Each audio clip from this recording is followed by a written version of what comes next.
ഫഹദ് എന്ന നടൻ ഒരു ബ്രാൻഡായി വളർന്നുകൊണ്ടിരിക്കുകയാണ്.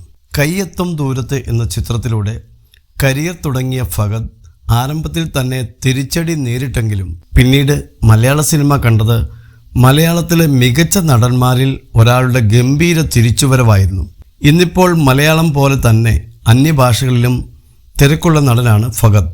വിക്രത്തിൽ കമൽഹാസനൊപ്പവും പുഷ്പയിൽ അല്ലു അർജുനൊപ്പവും എല്ലാം കയ്യടി നേടാൻ ഫഹദിന് കഴിഞ്ഞു.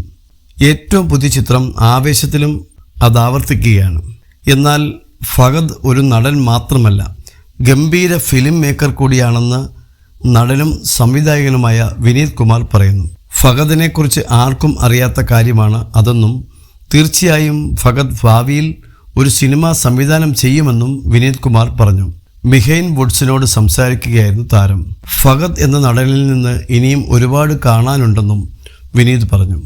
വിനീത് ആദ്യമായി സംവിധാനം ചെയ്ത അയാൾ ഞാനല്ല എന്ന ചിത്രത്തിൽ ഫഹദ് ആയിരുന്നു നായകൻ. ഫഹദിനെക്കുറിച്ച് നിങ്ങൾക്കാർക്കും അറിയാത്ത ഒരു കാര്യമുണ്ട്. ഫഹദ് ഒരു ഉഗ്രൻ ഫിലിം മേക്കറാണ്. അതെന്തായാലും ഭാവിയിൽ വരും.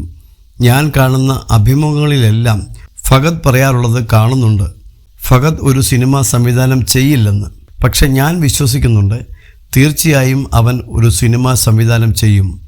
ഇപ്പോൾ വേണമെന്നില്ല, കാരണം അവനിപ്പോൾ അഭിനയത്തിൻ്റെ തിരക്കിലാണ്. ഫഹദ് എന്ന നടന് ഇനിയും ഒരുപാട് ചെയ്യാനുണ്ട്. പക്ഷേ അത് കഴിയുമ്പോൾ ഫഹദ് എന്തായാലും ഒരു സിനിമ ചെയ്യും എന്നുറപ്പാണ്, വിനീത് കുമാർ പറയുന്നു.